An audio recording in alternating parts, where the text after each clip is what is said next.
Good evening, everyone. I'd like to call the Utility Board public meeting for February 18th, 2025 to order at 6:43 p.m. Please rise for the pledge. I pledge allegiance to the flag of the United States of America and to the republic for which it stands, one nation, under God, indivisible, with liberty and justice for all. Can I get a roll call, please? Robert Carnahan? Here. Julia Rivera is absent. Chuck Becker? Here. Greg Parker? Here. Mary Jo Dixon? Here. Richard Field? Here. Nick Recupero? Here. I am present. Jeff Bungie? Present. David Austin? Present. All right, thank you. We do not have the minutes, so we're going to go to item 2, Shades Sewer Lining CIPP Project Award. Looking that over, it looks like in such a form is the low bidder of $60,115.92. I'd like to make the motion that we take that.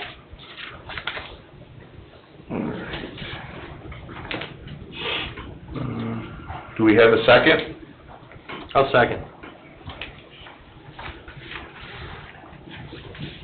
Any discussion?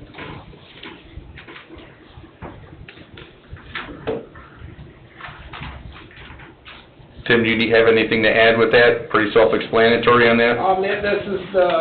This is rehabilitation of the sewer in that Shades Phase 2 project, so, there was some cracked pipes and some problems in that area there, so, we were going to, or Don started out recommending to replace it, before we did the project, and, it was really deep and really expensive to replace, so we ended up getting some quotes to do this instead. And we're trying to get it taken care of before they start on that project over there, so. And it's 1,500 feet, and it goes Fairbanks to Fernwood to Hobart. Yeah. Okay. Exactly. All right, we have a motion by Mr. Carnahan, seconded by Mr. Recupero to award the bid to In Situ Form for the amount of $60,115.92. Roll call, please. Robert Carnahan? Yes. Chuck Becker? Yes. Greg Parker? Yes. Mary Jo Dixon? Yes. Richard Field? Yes. Nick Recupero? Yes. Motion carries 6-0. And Jennifer, also, I did not get the vote boxes corrected. I should be at the end instead of Nick I will being the have council a president. conversation Yeah, with I Monica. forgot to mention that to Monica when she did this for me. Yeah, I'll have a conversation with her about Yep. fixing that. Okay, moving on to item number 3, lift station number 1 pump rehabilitation. That should be, say, pump replacement.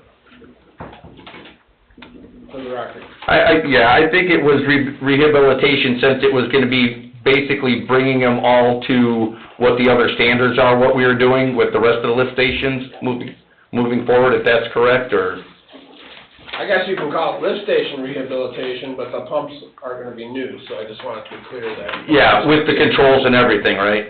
Correct, Yeah. So And I had conversation with Tim today on this, and, it was a proposal to do 60 horsepower compared to 80 horsepower, and he told me that we needed to do 60 horse. I asked him, what did we have in there, and he told me we have 60 horsepower in there, and we rehabbed one of them at a cost of about $17,000, and we may have to do the other one, and it's better to replace them because they're over 20 years old.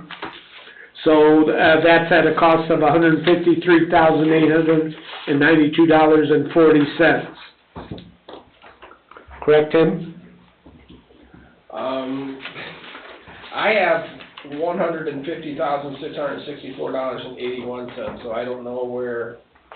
I got that on my paper. Yeah, that's what I'm looking You at. added those up better than me, probably, so, but she's Yes, probably, I I'm sure your think- paper's probably right. So it's $125,003.40 for the 60 horsepower, plus the $1,655 for the startup for the flight, the item, and then it's the $25,661.41 for the control panel. Sorry, I did have a Post-it note, but I don't know what happened to my Post-it note.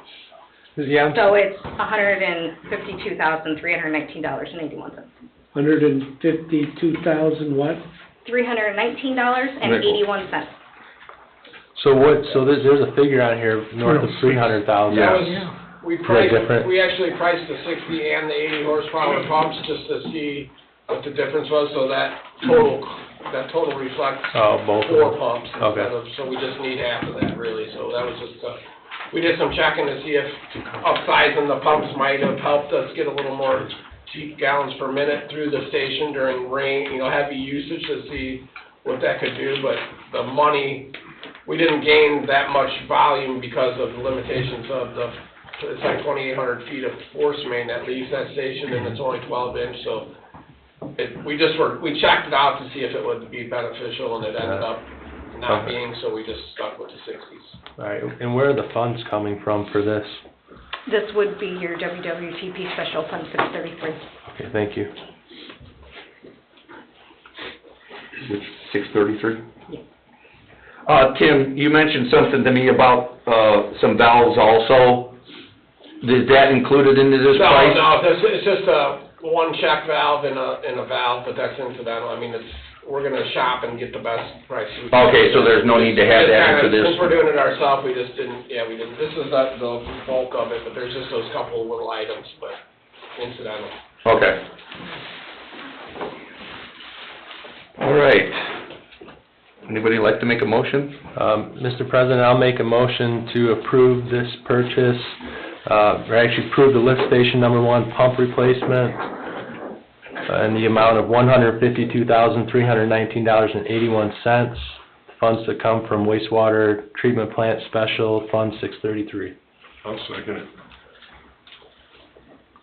All right, we have a motion for Mr. Recupero, seconded, Mr. Parker. Can I get a roll call, please? Robert Carney?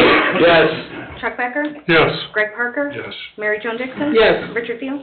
Yes. Nick Caputo? Yes. Motion carries 6-0. Item number 4, 120 water update. Sue, did you want to take this one? Yeah, I will. Hang on here. Okay. Okay, sorry. It takes me a while to click all the buttons. Basically, Jen and I received, well, first let me step back a little bit. Last year, the SRF offered money to communities, municipal utilities, to help with the lead service line inventory, and so that was free money for us, so grant money, so we went ahead and partook of that and got the platform and all the assistance from 120 Water to fulfill this requirement, which we did in, I believe, Jen, was it November of this? No, it was in October. And we complied with it, so it was through IDEM, and it is, what 120 Water did is they worked with IDEM to develop the platform, the way that you report and everything, and then, of course, we have a link to the map and everything on our webpage so that, if anybody has any questions about it, as far as lead service lines in our inventory, it's there. This is a renewal of that contract right now, and first off, since it is an approved electronic platform by IDEM, and we've just now got the final rules from EPA on all of this, so new requirements are being found out every day on it, like for testing. There's some potentially some additional inventory information that we have to upload. And rather than potentially starting from scratch and coming up with our own platform and everything, we felt that it would be better to go with this, to stay with them for the year at least. Because Jen and I, through the clerk treasurer's office, and the utility billing clerk, treasurer, Gail, we did this. we had help with Tim and some with Ryan on some verification, but that is over now. Now it becomes very technical, and especially with the testing that's required.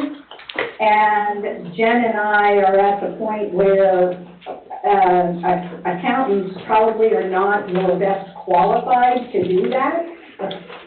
And I'm not sure that sitting in on all of those webinars and the training and everything, we'd be playing the telephone game with those that need to put it into place.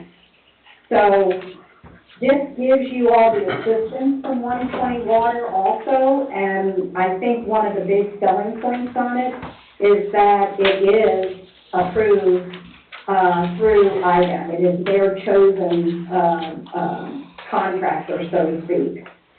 And until we know where the EPA is going with this finally, I personally would recommend that we stick with it. I think Jen's online too, aren't you, Jen? Yeah, you know, we've been keeping it updated from our end when it comes to adding the new inventory into the platform. But like Sue said, when it comes to those technical EPA standards that keep coming out, I'm not a water operator. I can't speak to proper testing. Yeah, and I did see the email from Ryan that he thinks that we need to retain it as well. Yes, he did. He thought it would be in the best interest also, and we can revisit it every year because this is only a year, and what you get is, in the quote that 120 Water had sent to us, it was the platform, which is what's called the PWS Pro, and that's $9,000 per year. And then their services, which are support, consultation, they also shoot out emails all the time on deadlines and what's coming up. So it assists in getting used to the new regulations. And that's $5,000 per year. And then what's called the communications module, that allows your team to create, send, and track all communications, and one of those is the annual water testing results that we do anyway. So it would allow it to feed through their platform also, which right now, until everything settles down with the new political atmosphere in Washington, D.C., and we know what EPA is doing. I don't see this necessarily going away, but I think right now, while it is, $15,200, I believe it is. Yes. Yeah, Correct. 52. I think it's our safety net until this has a little bit of history to it. All right, thank you. You're welcome. Any discussion? Fund source for this one too, Jennifer? So we are operating. Yeah, this one would Operating. just be operating. Okay. Yeah. So out of the professional services line items that we have within operating. Okay, thank you. All right, if no other discussion, anybody like to make a motion? So moved. Then that would be to Second. approve the renewal, right? Yes. Second.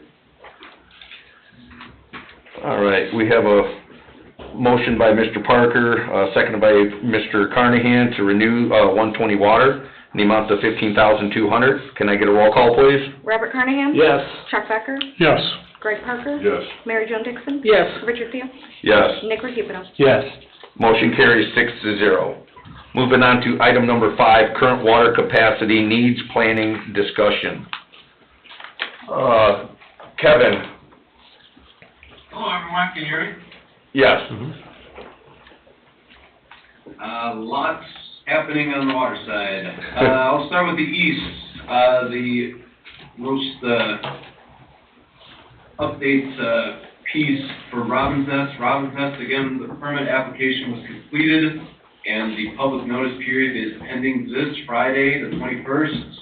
and we are anticipating IDEM to be as quick as they can for the issuance of that permit, which would engage a contractor sometime next week to start the work to upgrade Robbins Nest. Again, that entails the update of the booster pumps and the SCADA controls to Crystal Oaks water tank. So because of the weather, that's why they wanted to make sure that the temperatures are appropriate to be able to do those modifications. Yeah, Kevin, this is Bob Carnahan. I had a call today from State Senator Rick Niemeyer, who informed me that Matt Prater was going to issue that permit this Friday.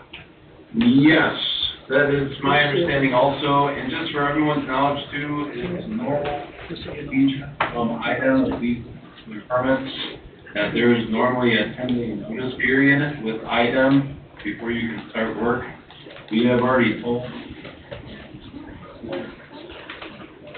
that we would request to have that period waived, that we be moving, and they have issues with that, so that's why it will be a written response once the permit is issued, like you said, Bob, on Friday, that we would report back that we received it and we would like to waive a 10-day period to get the contractor engaged with them. They know the situation and they didn't have any issues with us to do that waive. And then when we get the work done on the Robbins Nest well, then we will be able to fill that water tower over there in Crystal Oaks, correct?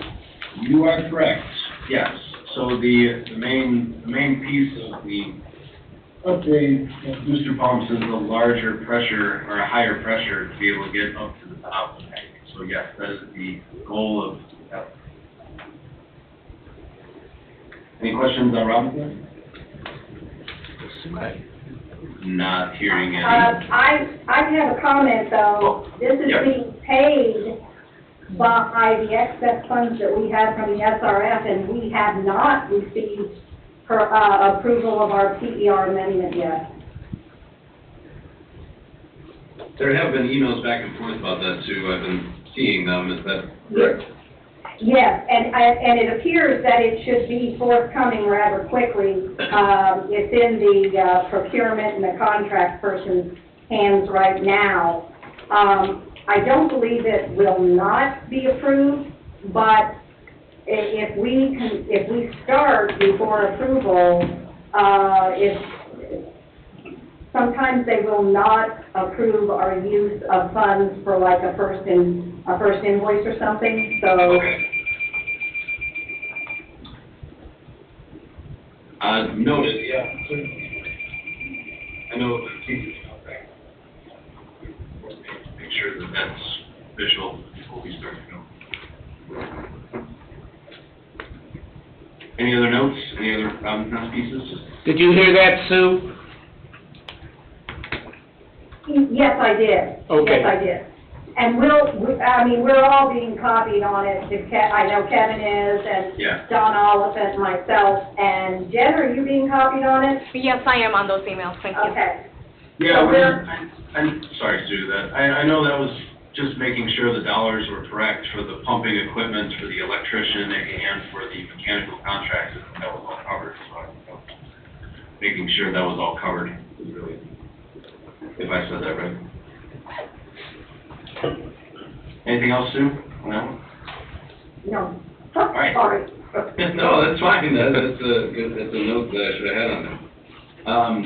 On to the next piece for the east is Paradise Cove. Again, I think in between when we met last to now is that both Paradise Coves for the well upgrade and the chemical addition, the permit applications are completed. That public notice had started on Friday the 7th of February. And that would put us into the first or second week of March for when that 30-day period is complete. Again, IDEM is also anticipating to try and issue those particular permits quickly, just like with Robbins Nest. I know that Ryan and Brandon, the water department, is in the process of starting the procurement of getting equipment and materials. to get, ready for that, for those upgrades, into that piece. Tim, did I miss anything else on details with that? No. The only thing I want to mention is that once this is a preliminary permit, and then first or second week of March, that will be the actual permit. And then when we get Paradise Cove well online, then we can add water to the police and fire station, correct? Yes, I think, So yes, essentially we'll be getting upgrade. Hey, Kevin, we're having a hard time hearing you in here. Sorry, let's try this. Can you hear me now? Yep. All right, sorry about that. Okay. I was facing my mic. The answer is yes, to get domestic to that particular to those particular buildings.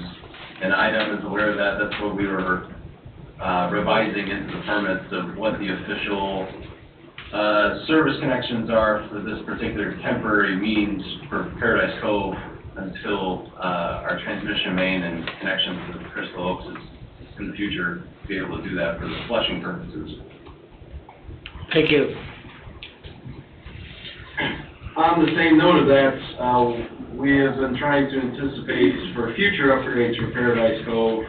CBEL and the Water Department was able to meet to do a pseudo-design meeting for the future well house on the property for Paradise Cove to anticipate the next step of the puzzle is to anticipate the 15,000 gallon hydrodynamic tank design to be able to be ready when it does connect to the overall east system to Robin's Nest and Crystal Oaks at the elevated tank. And so I've been compiling different options to have Tim and the crew review how the site layout would go and where pieces of equipment and how the layout of to be. So that's in progress right now of how the future piece of how Paradise Cove would lay out.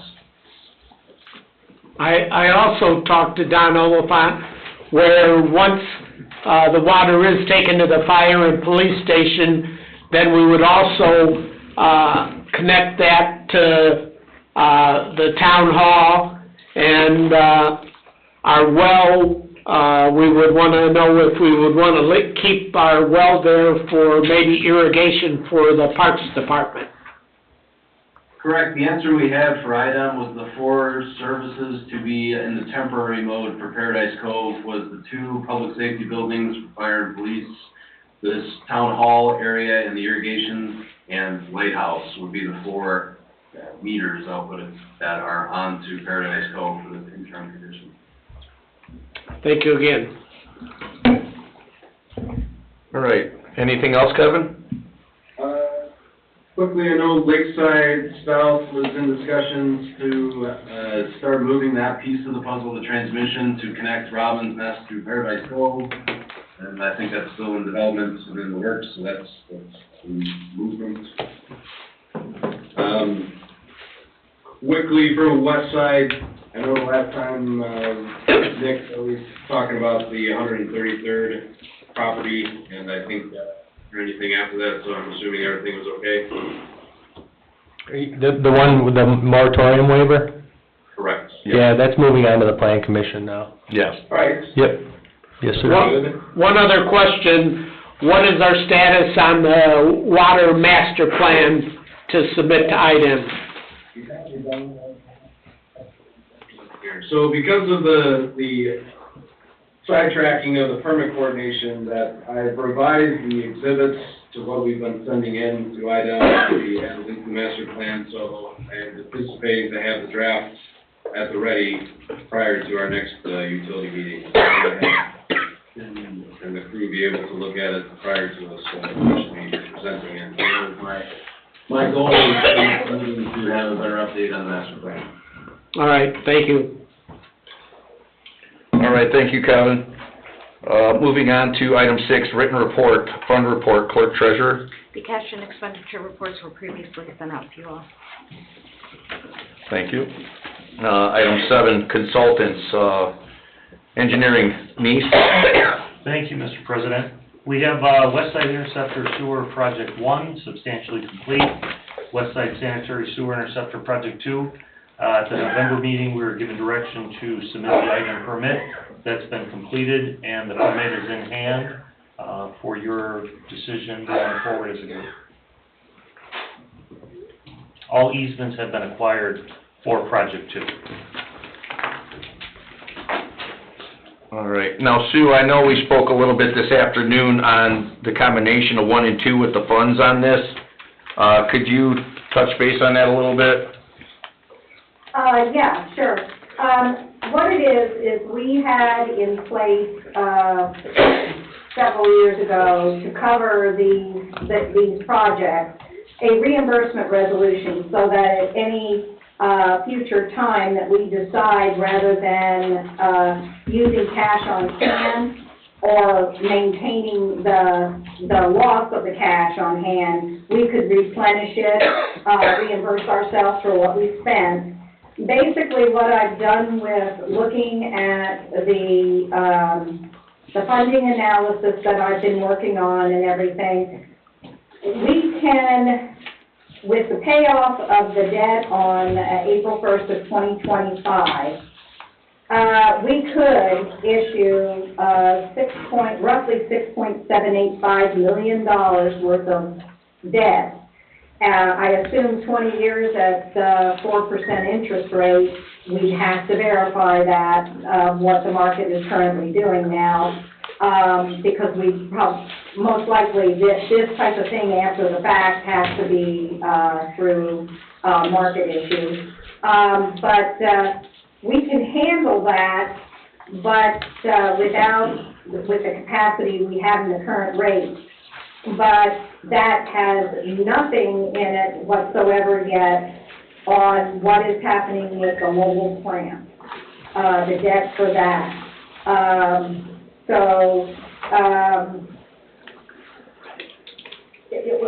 We do have cash on hand, and we don't have to do a long-term debt right now either. We could do that sometime in the future so that you can start the project now, because we have cash on hand.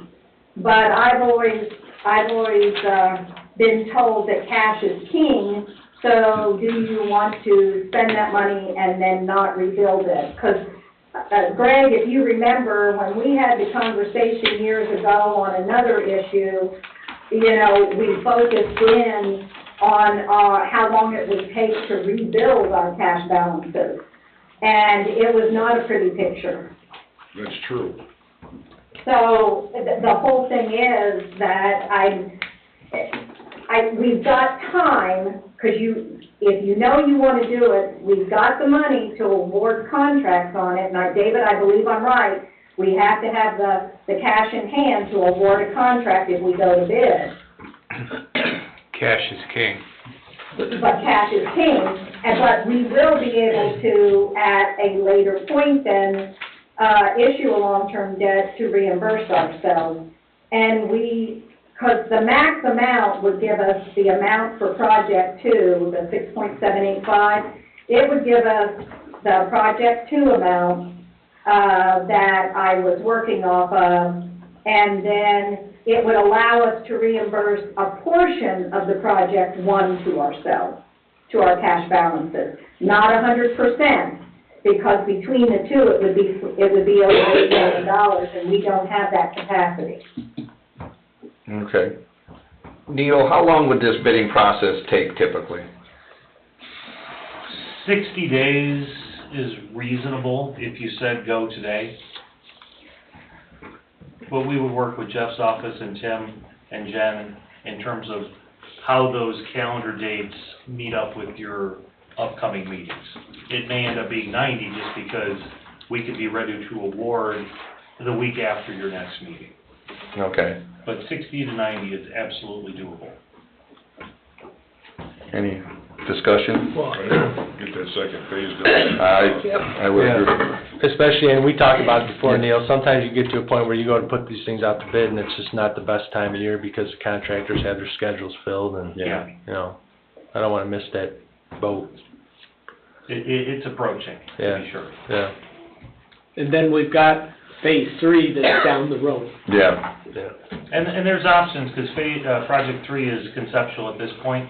We have done the surveying, but there are things that would need to be considered in terms of if you're looking for that site, southeast of 151st and Parish, for well production at some point in the future. Mhm. But it's easy to move lines on a piece of paper. Yeah. We wouldn't need to take action on that, right, Dave? We would just instruct Neil to put it out then? Yes, that's all you have to do. Okay. We all in agreement on that then? I am. Yes. Get to work is what I'm hearing. Get to work. Okay, will do. All right, thank you, Neil. Thank you. Anything else, or? No, not at this time. We are still reviewing some of the items that Sue had mentioned earlier with legal staff regarding items to the south. Yeah. All right, thank you. Thank you. Water update, C-Bill, I think you covered most of it, right, Kevin? Yes. All right. Item B, Director of Operations, Superintendent. No, I don't really have anything. I was just excited to finally get started on that Robin's Nest also, so we kind of covered all that, so we're gearing up and getting ready to get going on that, so. In relation to the lift station, what do you think your timing is on that kind of? We were waiting to get approval, but, the pumps, we're thinking that, he said depending on if they had those particular pumps in stock somewhere, it would depend on the timing, it could be as soon as 30 days, as much as 90 days, but it all depends on where they have them, so, as soon as we now can confirm that we're going to go that route, I can report back with the time. But on that one that it's been in the shop, they just got it back today, I'm not sure that they got it back in for the second time, but it should be up and running again now. And, hopefully as soon as that new stuff gets in, that'll put that station back to, new, so that'll be awesome. Okay. All right, thank you. Item C, Town Attorney. No reports. All right, old business, update discussion, West Side Sewer Interceptor, we discussed that. Item 2, Lake County JICA for East Side Water Development in the amount of $650,000. Did we have any update on that, or? I'd say we got it spent. That's correct, Tim, right? What's that? That money we've got spent, For, that's $650,000? well, not really, but yes. I guess essentially, we resumed. You need to go through your processes first, everything with Robin's Nest and getting the design done for the well house at Paradise Cove. We need to make sure the PER gets approved with the SRF so we can spend the last of those monies. And once we've spent the last of those monies, then we'll turn around and we'll start spending the $650,000. But we need to get that SRF money taken care of. That's where it's gonna go. It'll go quickly though, but I guess that was just a question that I had with the timing that Sue was talking about with SRF monies. I mean, with the well house upgrades and the, over there at the WPM site was already in the original PER and was included, so even if we get the wells upgraded at Robin's Nest and we have to use that other county money or whatever, if it's too soon, then we should still be able to use the rest of that SRF money for WPM or no? I guess that's a question. I just don't want to hold up the project waiting on an answer for financing, but I mean, if we can use that money. So my understanding is, and Sue, correct me if I'm wrong, is that we've now begun the process to amend the PER so that we can use the SRF monies on Robin's Nest, get that taken care of, and then, I mean, between your Xylem and the other couple of quotes, and I'm drawing a blank on the vendors that we were using, I mean, that's pretty much it with the SRF money. So then we turn around and start utilizing that money from the JICA to, do the WPM. I think Sue wanted to say something. Well, what I was just going to say too, it goes along with Jen, is that if after we've gotten through the PER amendment and done that, and we still have money left over, it's not as easy as that we can just spend it on Paradise Cove, because nothing was approved by the SRF of the projects at Paradise Cove. So it's not gonna be, time-wise, it's not gonna be as quick as what you think it might be, Tim, because we will still have to go through and have it approved by them. But I thought the original PER included upgrades to Paradise Cove. Well, the PER did, but the project financing and the approval for that did not. Because we didn't have enough money in the bond issue to go beyond what was, the 141st Street, the purchase of the well itself, and, what's it, 141st, and the tank. We didn't have anything else approved for the use of that money. So even though it's in the, just because it's in the PER doesn't mean that it's been an approved, for use of the money and that they've approved our plan. Gotcha. Thank you. Uh-huh. All right, thanks, Sue.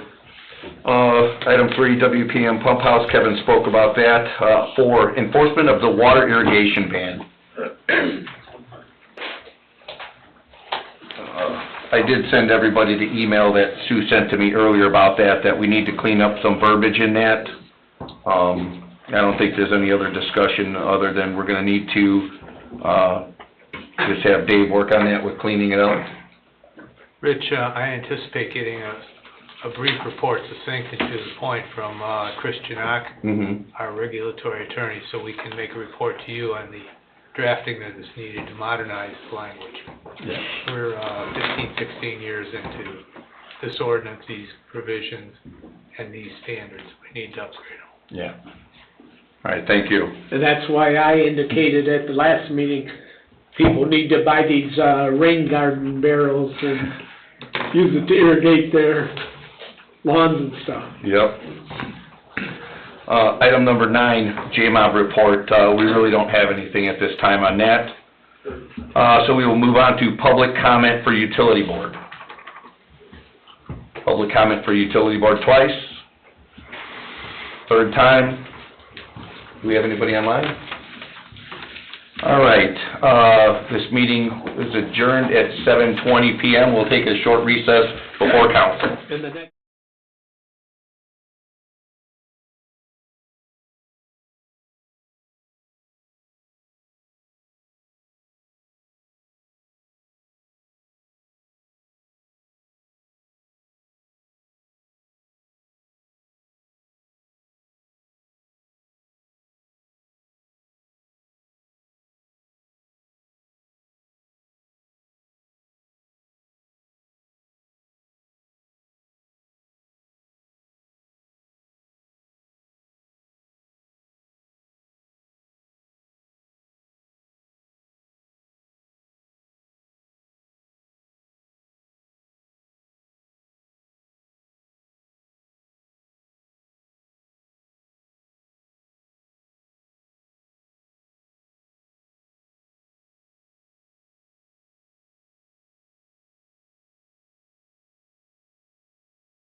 Good evening, ladies and gentlemen. Welcome to the Town of Cedar Lake Town Council meeting for February 18, 2025. Would you all please rise for the Pledge of Allegiance, followed by an opening prayer? I pledge allegiance to the flag of the United States of America and to the republic for which it stands, one nation, under God, indivisible, with liberty and justice for all. Will you pray together, please? Yes, sir. Reverend Tom, you can come up to the podium here if you don't mind. That's fine. Yeah, and just, I know you've been here before, but for those that haven't met you, please introduce yourself. Sure. And who you represent? I'm Reverend Tom Norwalk, the pastor at Zion United Church of Christ in Dyer, on the edge of Cedar Lake. Shall we gather together in prayer? Kind and gracious God, we are thankful for the opportunity we have to gather tonight as committed citizens and as elected and volunteer leaders of this community. And as we gather for this town meeting, we humbly ask for your wisdom and guidance in all of our discussions. We ask that you grant us open hearts to listen to one another's concerns, clear minds to discern all the best paths forward, and the courage to make decisions that reflect all of the needs of our community. May all of our words be spoken with respect and compassion, and may all of our actions be guided by your love and justice, for we place our trust in you, Lord, and we pray for a productive and united meeting. Amen. Amen. Thank you, sir. You're welcome. Yep.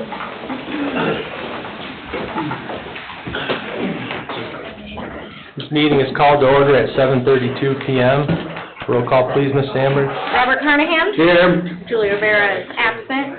Chuck Becker? Here. Mary Jo Dixon? Here. Richard Field? Here. Greg Parker? Here. Nick Recupedo? Here. I am present. Jeff Fungi? Present. David Austin? Present.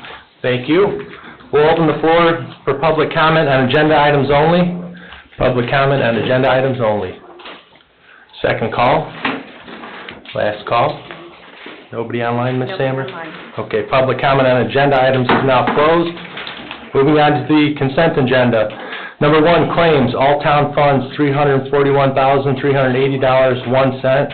Wastewater operating, $332,407.52. Water utility, $22,621.05.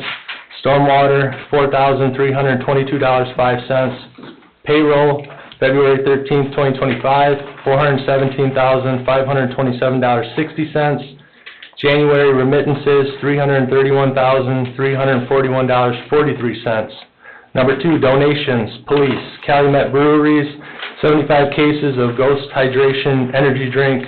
Fire, Calumet Breweries, 75 cases of Ghost Hydration Energy Drink.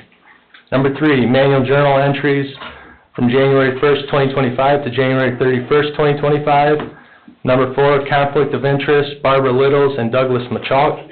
Number five, tag day request, youth baseball, April 5th, 2025. And number six, tag day request, American Legion Auxiliary Poppy Day, April 19th, 2025. Is there a motion to approve the consent agenda? I'll make a motion to approve. Is there a second? I'll second.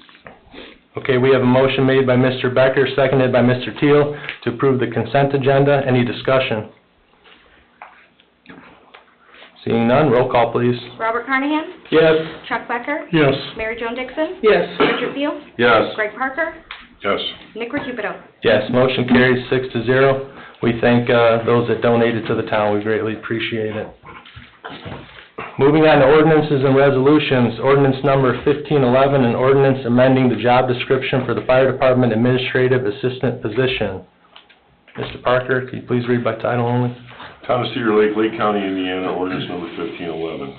An ordinance amending town ordinance number 1150 as amended from time to time, being an ordinance establishing job employment descriptions for the employees of the town of Cedar Lake, Lake County, Indiana.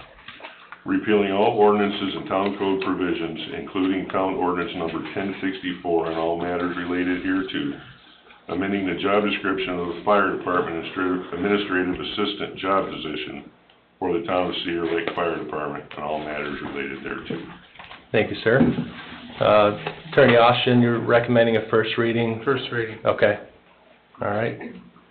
So we have a first reading of ordinance number 1511. there's no discussion, would somebody like to make a motion to approve the first reading? So moved. Is there a second? I'll second it. Take Chuck's. All right. We have a motion made by Mr. Teal, seconded by Mr. Becker to approve the first reading of ordinance number 1511. Any discussion? Yes.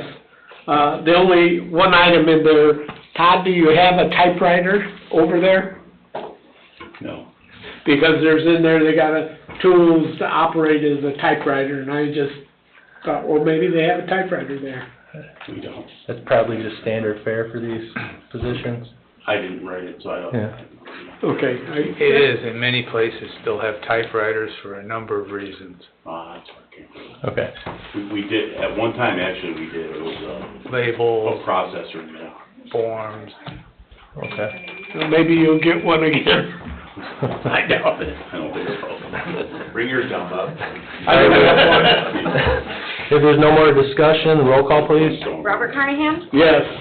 Chuck Becker? Yes. Mary Jo Dixon? Yes. Richard Field? Yes. Greg Parker? Yes. Nick Recupido? Yes, motion carries 6-0. This item will be considered for adoption at the next meeting, Attorney Austin? Yes. Okay, thank you. Number 2, resolution number 1367, transfer resolution. Mr. Parker, please. I'm trying to find it. It's down here, yeah. Yeah. Page 22. I missed it. There it is. Find it? Town of Cedar Lake, Lake County, Indiana, resolution number 1367. A resolution authorizing appropriation transfers by the clerk treasurer for the following funds during budget year 2025. Thank you, sir. Ms. Amber? So this is for total transfers within the general fund of $38,800. Under the town council, that's $1,000 from line 116 overtime to 119 PTO payout, and $30,000 from line 121 group health to line 341 property and casualty. And the Parks and Recreation Department also had requests, $5,000 from line 315 event services to 213 event supply, and $2,800 from line 399 facilities to 394 training. Thank you, ma'am. Any discussion on the item? If not, is there a motion to approve resolution number 1367? So moved. I'll second it. Motion made by Mr. Becker, seconded by Ms. Dixon, to approve resolution number 1367, the transfer resolution. Any discussion? Roll call, please. Robert Carnahan? Yes. Chuck Becker? Yes. Mary Jo Dixon? Yes. Richard Field? Yes. Greg Parker? Yes. Nick Recupido? Yes, motion carries 6-0. Turn to the page. BZA and Plan Commission, number 1, Cedarview, requesting extension of performance letter of credit to expire on February 15th, 2026, in the amount of $14,047.00. Any discussion on this item? If not, is there a motion to approve? So moved. Is there a second? I'll second it. Okay. We have a motion made by Mr. Carnahan, seconded by Ms. Dixon, to approve this extension of performance letter of credit to expire on February 15th, 2026, in the amount of $14,047.00. Any other discussion? Roll call, please. Robert Carnahan? Yes. Chuck Becker? Yes. Mary Jo Dixon? Yes. Richard Field? Yes. Greg Parker? Yes. Nick Recupido? Yes, motion carries 6-0. Number 2, Summer Winds Unit 1, requesting extension of performance letter of credit. Let's get the date here for you folks. Looks like February 15th, 2025. Okay. It was set to expire. Oh, here we go. Okay, yes, sir. Thank you.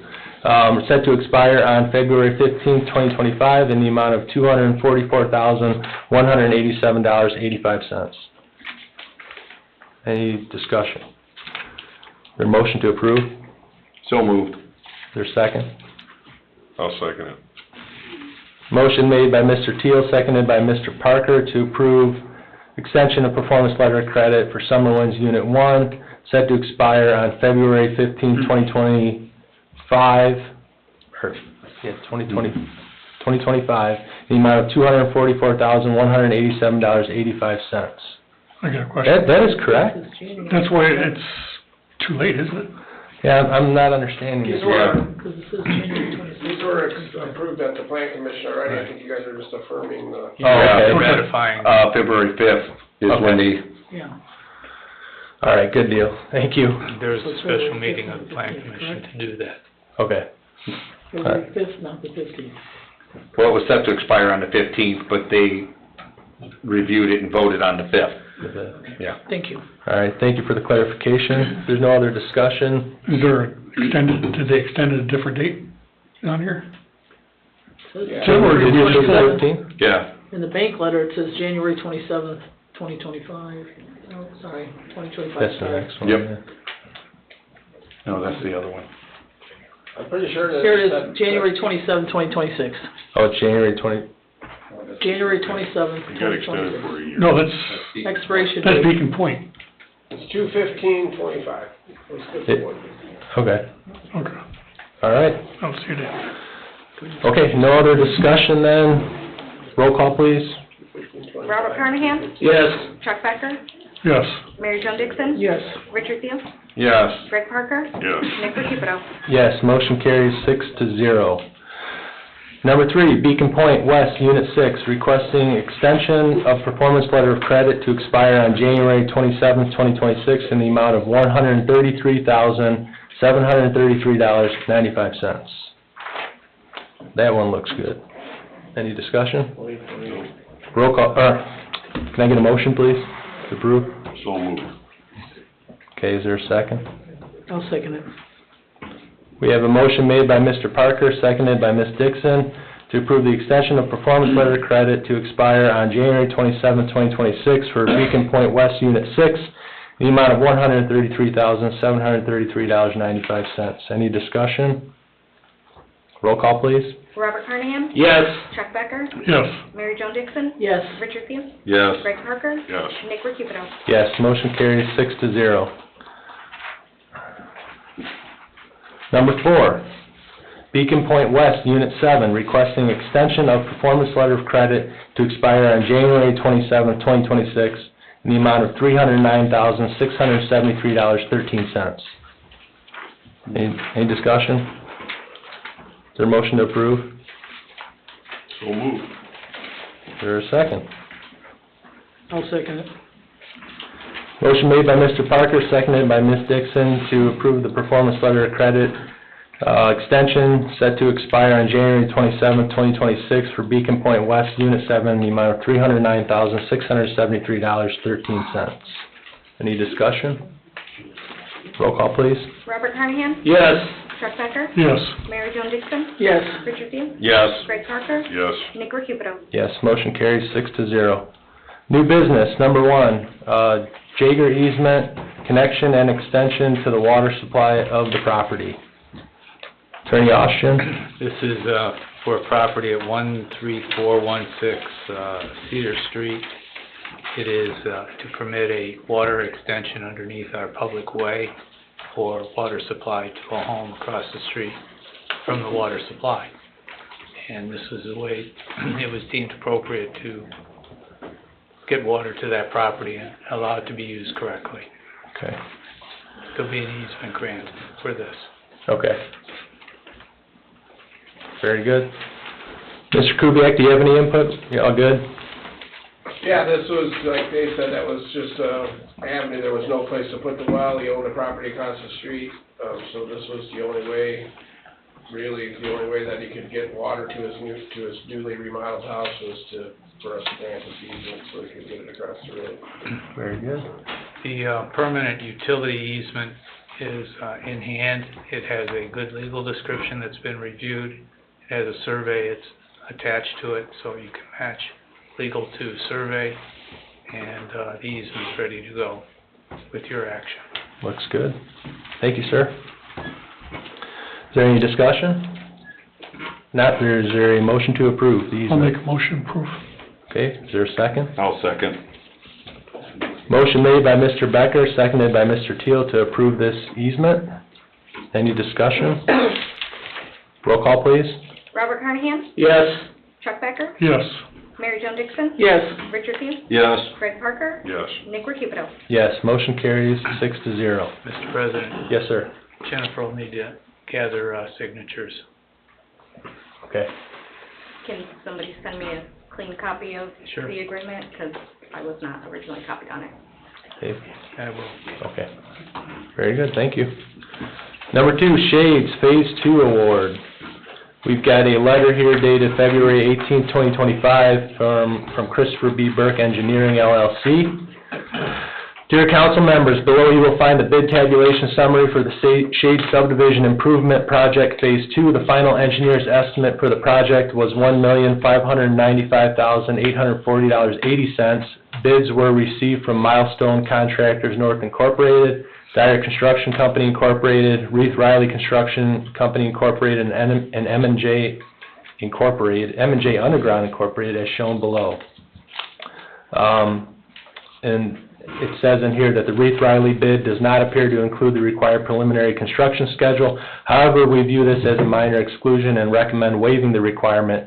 The bid review also produced a different overall bid amount than included in the Reith Riley bid.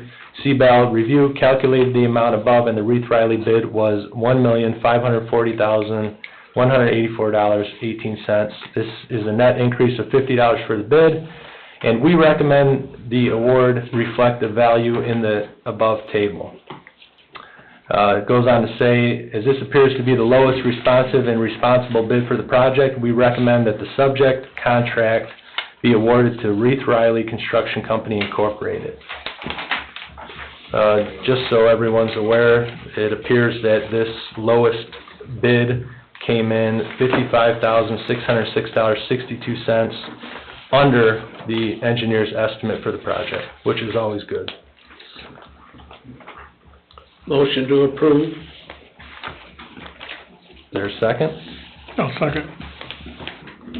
We have a motion made by Mr. Carnahan, seconded by Mr. Becker, to approve the Shades Phase 2 project, award the bid to Reith Riley Construction Company Incorporated in the amount of $1,540,234.18. Any discussion? Seeing none, roll call, please. Robert Carnahan? Yes. Chuck Becker? Yes. Mary Jo Dixon? Yes. Richard Hughes? Yes. Greg Parker? Yes. Nick Recupero? Yes, motion carries 6-0. That'll be getting off the ground here very soon. Move on to updates and discussion, grass and weed notice to abate. Chief Brittingham, do you want to chime in on this one? Probably just looking for the direction and advice from the attorney based on the email that was sent by Sarah. Just in the past, we've put out this notice to abate. It's in regards to town ordinance nuisance 9304 for weeds and grass. But I don't know if we really need to do it every year. You do need to do it every year, but you don't need to do it more than once every year. Right. If there's a master list or identification of properties or schedule, once a year. Okay. So what's our process now moving forward with this item? There'll be a notice prepared for that. It's standard, it's on file here. I'll go over it with the chief and his staff. Okay, so no actions required by this council? No, they're actually doing their job by doing this. It's Okay. part of their enforcement of our town codes. Okay. Very good. Thank you. Thank Carl's you. just ahead of the game by about 2 months. That's good. Okay. All right, thank you, gentlemen. Okay, we'll move on to reports, town council reports. Anyone have a report? All I have is that, our town manager, Jeff Bungie, attended the chamber luncheon, and there were approximately 40 people there, and it went well. Very good. You shook your head, Jeff, like... Well, no, we're well. Okay. It went well. All right. Food was good. Roast chicken. Always is. All right, any other town council reports? Okay. Number 2, town attorney, Attorney Austin. No reports. Thank you. Clerk treasurer, Ms. Sandberg. Just continuing with annual reporting. All right, thank you. Town Manager, Mr. Bungie. Other than covering the Christopher Burke monthly report here in a few, under that agenda item, I have nothing at this time. Okay, thank you, sir. Director of Operations, Mr. Kubiak. I'm just happy to report that we, last year, the truck that you guys approved to get rebuilt, put the new bed and spreader and the 2001 Freightliner truck, we got that back from Monroe and it's back on the main salting and plowing, so, Awesome. they did a pretty good job. The truck turned out nice and it's back in action, so that's, they actually got it done by only about 2 weeks late from when they said they would, so, That's good. turned out nice and it's, going good, so that was a good thing to have done and back in action, so. Awesome. So I have, just, anybody watching or anybody here, just, stay off the roads when it's snowing, so we don't have to try to plow around it, but, other than that. And move their vehicles. Move your vehicles off the sides of the roads, Yeah. at all possible. Because I drove around and I saw there were some vehicles parked in some of the subdivisions. You had piles of snow piled right up against them. Yeah. They're gonna have to do some shoveling. Yeah, it makes it quite challenging when they're in the way, for sure, so, All right, thank you, Tim. thank you. Number 6, Police Department, Chief Brittingham. Well, to start with, there's quite a few people got some pretty green stickers put on their cars after the fact. Oh, okay. There was some enforcement action, but we had a shift go out and put 72-hour tow stickers, but we also just issued warnings.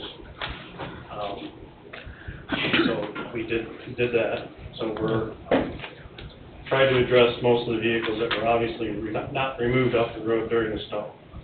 So we did do that.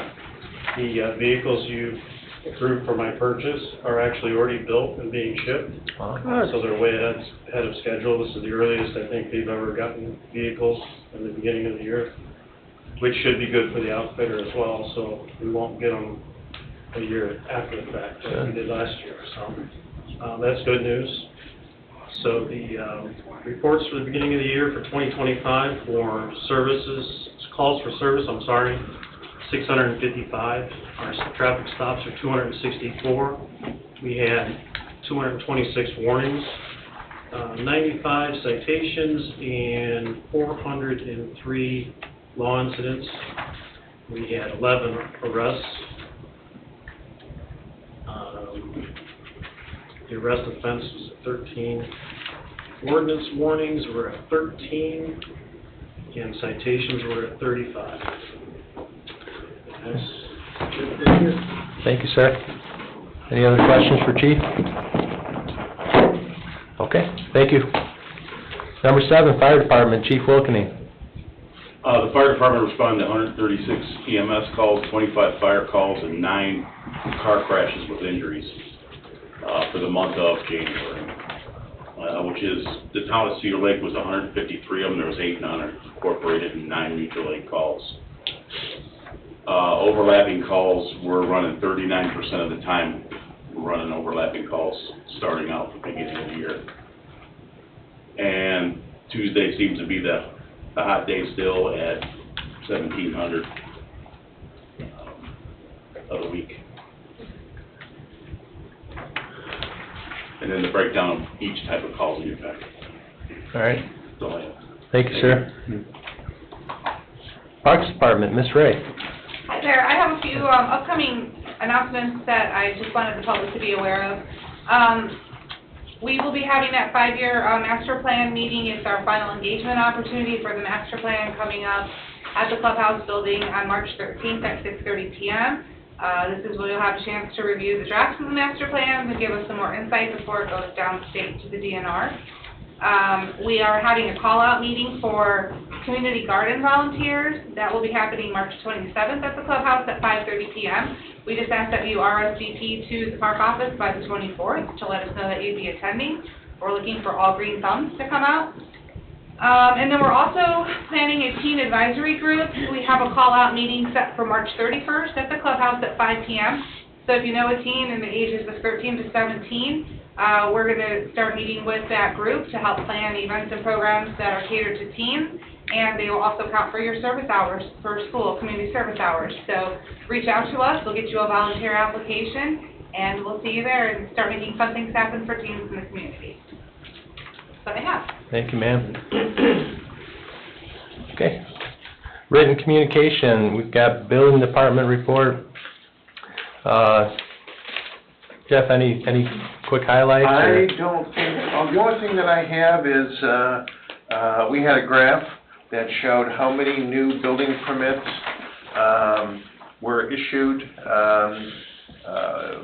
year-to-date ending, December of 2024. I don't know, as many of you know, I think we had 1,040-something total building permits issued last year, and of those, 198 were for new construction. So the rest were fences, additions, roofs, whatever. So, down from a high in 2021 for new construction permits in 2021, 401 were issued 4 years ago, and now we're roughly working with half of that. So, still moving along, trudging along. Still have a lot of lots to be built out yet in a number of the existing subdivisions that are not currently affected by our moratorium. So we probably expect maybe a slight fall off on that for the upcoming year, but still a lot of activity. Cedar Lake's still a extremely desirable place to live and work. Yeah, absolutely. And in 2023, we projected 200 new construction permits, and we didn't meet that, and then we lowered it for 2024 to 100, and we exceeded that by going to 198. Yeah, very good. Okay, and then obviously the Christopher B. Burke report is in the packet as well. And I think Jeff's gonna comment on that. Okay. Just for the folks in the audience, just a couple of things that are, I thought was noteworthy. This letter summarizes Christopher B. Burke Engineering's town engineering activities for reporting and action as necessary for today's February 18th, 2025 Town Council meeting. There's a notation here as far as the 124th Indiana General Assembly has convened, and bills of note and initiatives are summarized below. The funding Indiana roads for a stronger, safer tomorrow. The first task force is a requirement that communities must adopt a wheel and or excise tax to be eligible for community crossing funding. This would close the perceived funding shortfall in local road funding. I think we talked about this briefly last month, that it was something that seemed to be looming on the horizon, and so unless it's vastly modified,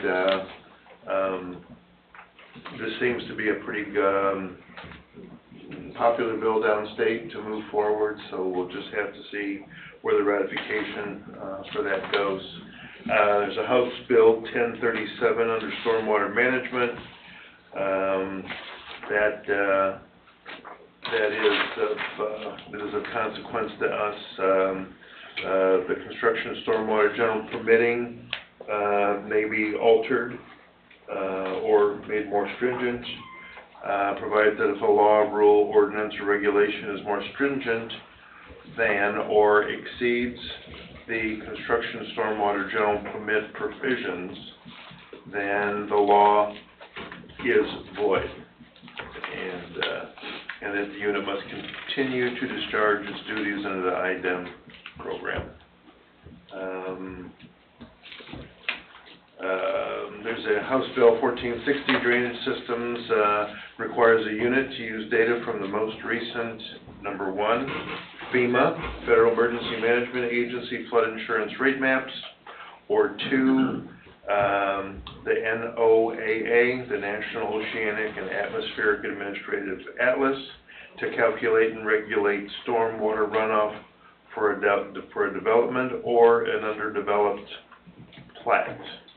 This action passed the House 64-23 and is being referred to the Senate on February 7th. The other one, that one's done. That one's done. I guess the only thing that's of note is, I was brought up in the utility meeting with it, most of you were here for the Robin's Nest pump upgrade permit, 30-day public notice is due to expire on February 20th. And based on discussion with IDM personnel, the permit will be issued soon after the public notice period expires.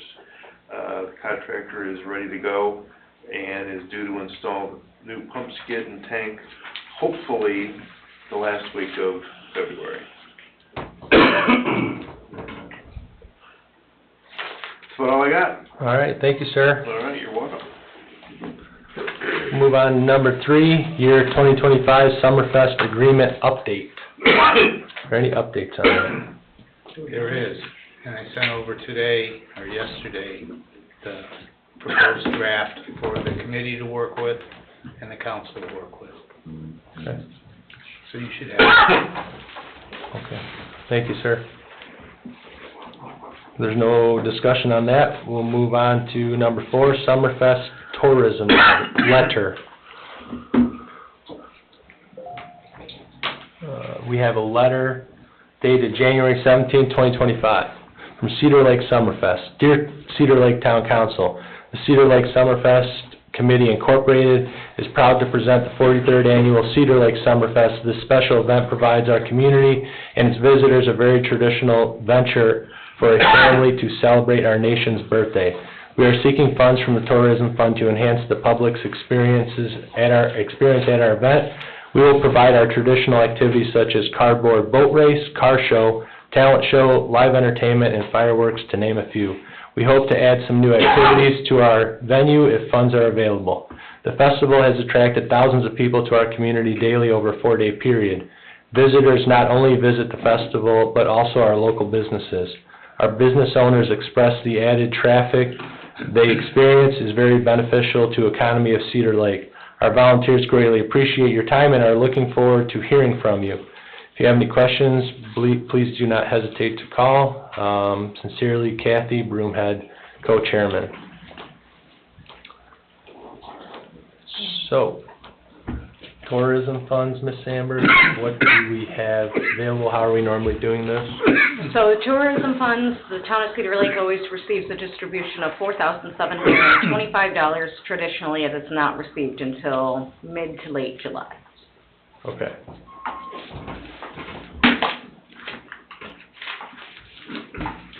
Okay.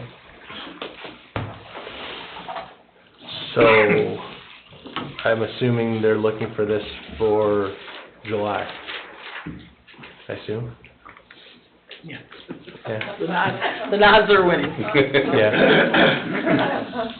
But we don't have this money? No. So, yeah, in the past, we pay bills after the festival, so that's what we utilize the funds for. Okay. Ms. Broomhead, would you like to speak? No? Okay. No. I heard no. Okay. I mean, is this something that we have to put on? You should have an agenda item in the next 1 or 2 meetings. Okay. Talk about this between yourselves. This has been handled a number of ways, and witness Mary Joan is my witness. A variety of ways this has been handled over the years. We usually get 3 or 4 different organizations, and Right. in the past years, we've divided it up amongst the different organizations, but this is the first one we've received. Yep. Okay. Jeff, would you mind working with the committee to kind of figure out exactly what the request is, as far as dollar amount and that, and prepare to put this on an agenda here in the very near future? I will, I'd be happy to. Thank you, sir. Okay, we'll open up the floor to public comment. Please state your name and address for the record.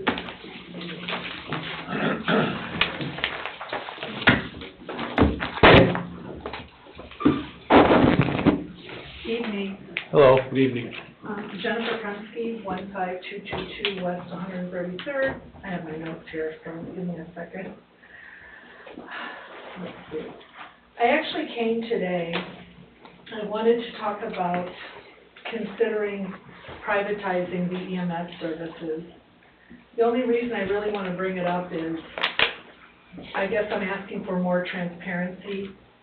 And you guys seem to have your plates full. I mean, are you currently happy with our EMS services and how things are staffed as a community? Do you know if everybody is up to date on all the required certifications?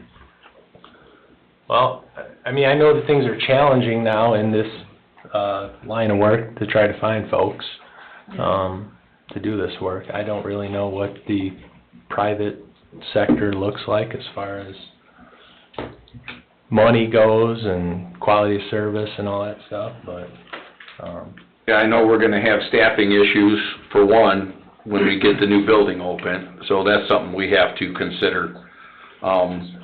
I know I did receive a email as far as setting up a meeting with Superior.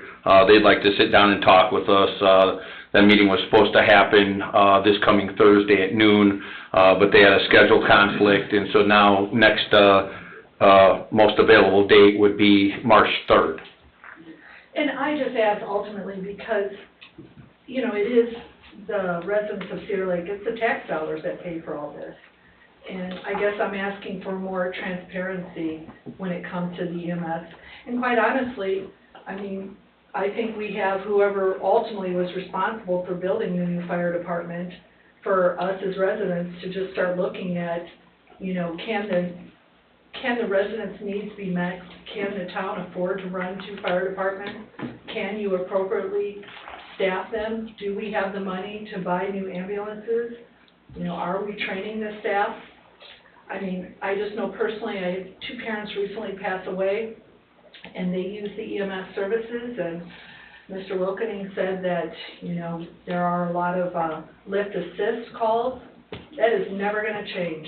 You know, the age of the resident of Cedar Lake, and especially in some of the developments where there's patio homes and the single level homes, the age is going to go up and the lift assist is going to go up.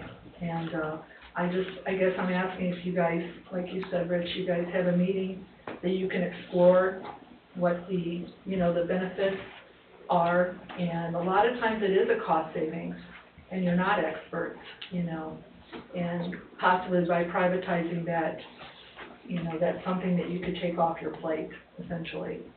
So, and I guess my other thing that I want to ask about is, I travel all over the state for work, and my eyes are really open and cognizant to just things that are happening in other communities. And I guess I just wonder, from a park standpoint, why is there not more programming? I see parks that are half the size. I mean, communities that are half the size, even smaller, that seem to have a lot more programming. And it doesn't have to be fancy. I mean, I see stuff from Valentine's things to daddy-daughter dances to, you know, something at the parks for International Pet Day. It doesn't have to be really over the top, but it just seems like we have a lot of staff and we're paying somebody in parks quite a bit of money. And I just don't see the programming that I see in some of these smaller communities. And I guess I also ask, with the farmers market, I mean, why are we not handling that? I mean, we're paying somebody a tremendous amount of money, you know. I mean, they're using the grounds. Do we even know that they're carrying an insurance policy that's appropriate enough for these events? Are we counting how many booths are there? Are we capturing the revenue? I don't know. I mean, this is a business. You know, I mean, we're a town, we need to run it like that. I guess I'm questioning a lot of these things. Why do we just have to hire somebody else to do this?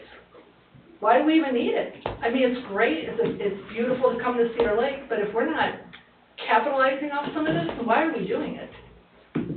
It's a nice feature, but at the cost of, you know, insurance and staff. If we're gonna do it, we need to make some money on it, and why do we have to farm it out? So, that's my 2 cents.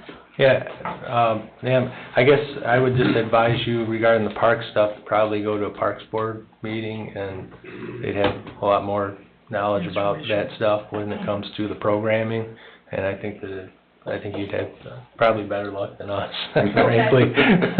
Yeah. Well, but, you know, as a, like, resident, you drive around, you know, people don't really know. You know, when I drive around other towns, I see a banner. You know, not everybody's on Facebook, not everybody knows how to drill down to a town website.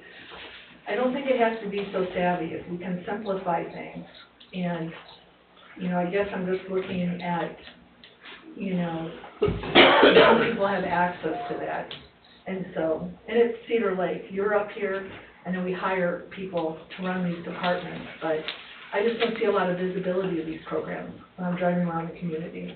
If I can answer your thing on the farmer's market, the town tried to do their own farmer's market and we failed drastically. We couldn't get what this organization or this business has developed, and we tried, but we failed. So it's doing really well, but are we making any money on it? We are getting money from it. And our town manager gave us a list here tonight of some of the funds. I don't know what I did with it. Well, just in, I'll give you that. That's okay. our revenues that we charged Summerfest last year, was $5,660. So, that covered a number of things. It covered some expenses for our Parks Department to keep the area mowed. The nice thing about them doing it, I mean, she has, you know, she burdens a lot of the expense of doing the advertising and doing the things that you're talking about, you know, the Facebook drill downs and the signage and all this kind of stuff. So, with a limited amount of staff, for us to pursue a big project like that, you know, there's gonna be some trade-offs, obviously. And I'm not asking if the town takes it on. I say make a little more money off of it. You know, somebody should be out there counting the booths. There should be maybe a little bit more of a percentage that comes back to the town. Okay. We do get out there on occasion, and we check the accuracy of the numbers. And she does pay for 2 police officers, so they're out there, but she pays for them to be out there. That's it. I just want to make sure that, you know, as a town, we are trying to keep as many services in-house when it comes to stuff like this where we can generate some revenue. And then when we're not experts, like maybe when it comes to EMS, that we start looking at, you know, talking to experts and weighing out the pros and cons of privatizing. Thanks, you guys. Thank you, ma'am. All right, anyone else for public comment for the council?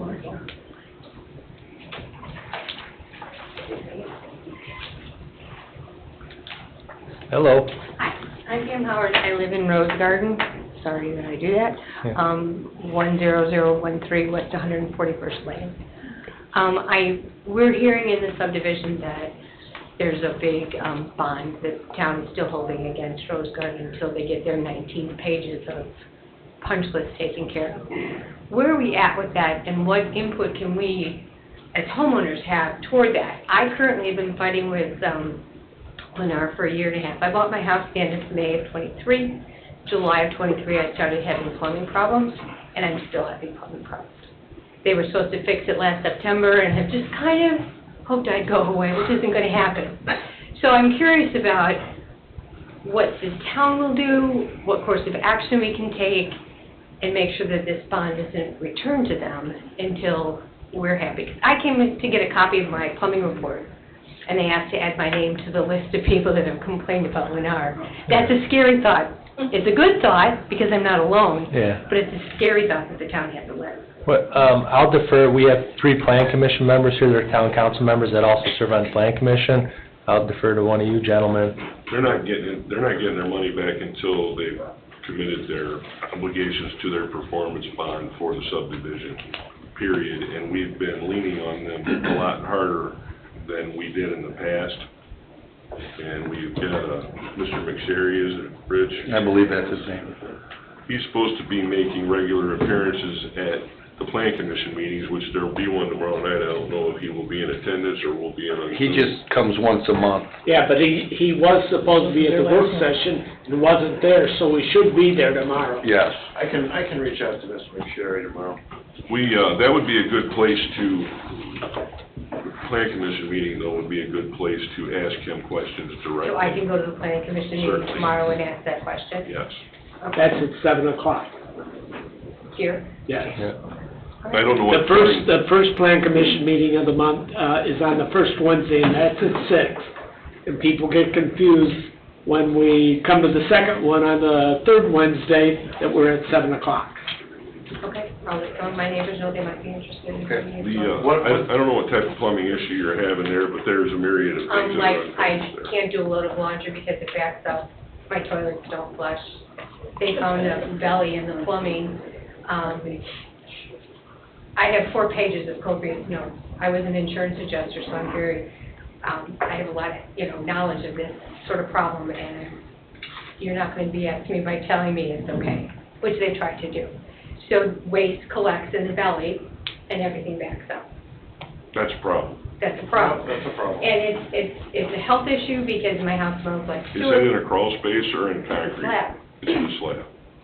They finally agreed in September that they were gonna do this, but they were gonna have to wait until they were done building, I'm sure, in Lowell, to get their guys out to fix it. So I patiently waited. I'm waiting them out. Mr. Kubiak, finally- do you have any recourse to hold them accountable for that? And can you go back to an inspection? I know on that underground plumbing was inspected when it was put in, but other than that, I mean, I don't Well, know. I've done this myself, and I'm sure that this is how the plumber found it. You can televise those lines. I have the videotape of it because I hired another plumber. Because they sent out Allied 3 times. I don't think she'd be standing here saying No, I that don't and they think, not I don't, research. right, there's gotta be some kind of issue. Huge. I mean, I'm waiting to talk to an attorney tomorrow because buy me out of my house and I'll look somewhere else. Because you can't live like it. Can't flush a toilet, what are you gonna do? Well, that's an important issue that has to be addressed. Okay, I would hope that something like that would get caught during a plumbing inspection. Yeah, you would surely think, that's kind of odd. What Well, I is it? came and got a copy of the plumbing report and it was just checked off. There was nothing indicated on there. I don't know. Do we have any recourse on that, Dave? Do we? You have If something was contractor. installed improperly? Yeah, you have contractor recourse. You could, utilize your contractor registration program at the starting place. You can't step into her shoes as, Please? they can't step into your shoes.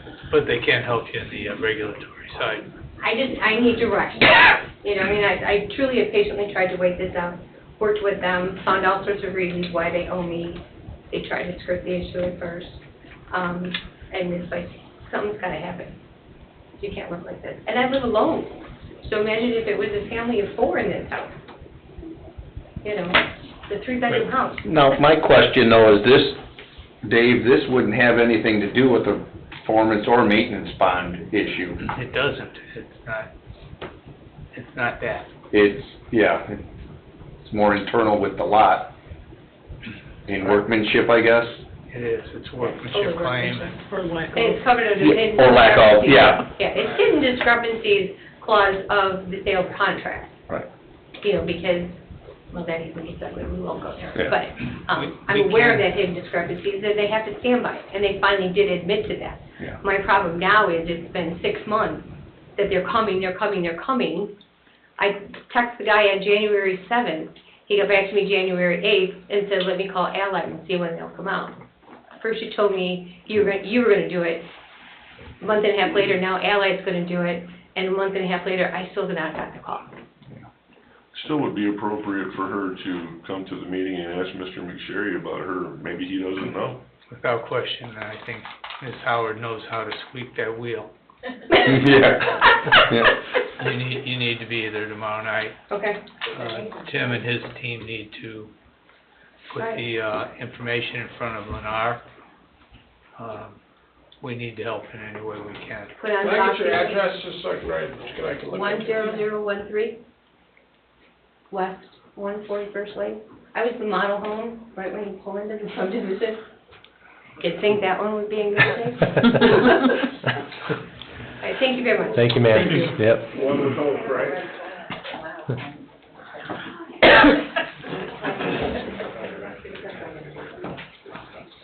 Hello. Mark Meyer, 14029 South Annapolis Court, Cedar Lake. So I'd like to piggyback off of what Ms. Jennifer discussed earlier about privatizing the EMS service. So number one, when she brought that up, she also brought up keeping more programs and departments in town and not outsourcing them. So with that being said, bringing Superior in, there's a few points I'd like to make with that. So their EMS billing, number one, would be exorbitant, not only for ALS or BLS services, but lift assist. So we don't charge for lift assist now, correct? Well, we were discussing on starting to, though. Yeah, we don't. So lift assist, refusals, et cetera, right? I'll also use the example of Southcom, and not to beat a dead horse on the Southcom issue. You guys discussed and stated how you guys like their knowledge base of the town, the community, et cetera. We're talking about bringing in EMTs and paramedics to work in this community that have no idea where things are in this community, et cetera. And maybe they do, but we're talking about bringing outsiders in to take care of our community. That doesn't seem like a very safe or good idea to me. Also being said, when it comes to their billing, that's something we can look at as far as bettering our community and maybe looking at our EMS billing and keep it within the department itself. There's areas to improve with that. So I would caution possibly looking at a private EMS service. When it comes to training and knowledge in general, like she discussed, I think that bringing in a private EMS service would actually decrease that knowledge base. I don't think that would be a better or wise option for us. I think our department is probably better trained than the privates that we could bring in. So that's just my 2 cents on that. Thank you for your comment, sir. Thank you. Can I comment without coming up real quick? Sure, Chief. The private service, you bring it in, you take away firefighters as well. So how do we staff the fire department with firefighters without having cross-trained personnel? We're not aware of a meeting with Superior in any way, shape, or form. So I could have at least answered some of the questions for you prior to you guys doing that. But we rely on the EMS people to also fight fires. So now you're gonna take the 4 or maybe 5 that we have per shift. And I don't understand where Mrs. Prusky was coming from, because she was prompted by something. But if you look at the actual overall process, number one, they charge 3 or 4 times as much as we charge the residents of Cedar Lake. So you go from a $700 or $800 ambulance call to a $2,800 ambulance call real quick. I know that for a fact because they charged me $10,000 to take me from St. Anthony's to Chicago. And so the private service, but what you will be doing, I want you to know this from here. You will cut the fire protection in half by taking out the EMS and privatizing it to another service. I just want to go on the record by saying that, since I wasn't consulted about this. All right. Thank you, sir. And then on top of that, our certifications are all documented in the clerk treasurer's office every year. Okay. Thank you. Mr. Connor? Yes, sir. Hi, Jerry Connor, 10330 Paramount Way here in Cedar Lake. I want to echo the comments that have been made. I live in the city with a private ambulance. I use their service for myself and my family. I was transported by Cedar Lake last year. My bill here was 1/3 of what I got charged with a private. I mean, if you want to take care of the citizens of town, keep the fire department. They're doing their job. They're struggling, of course, like we said. I mean, there's a lot of budget issues and stuff that are causing that. But I mean, they're fully certified and I have no problem with it. Okay. But it's something really to consider if you're going to protect the citizens of the community with their finances. Absolutely. Nobody wants to get hit with a $2,000 or $3,000 bill. Yeah, So, I agree. Thank you, sir.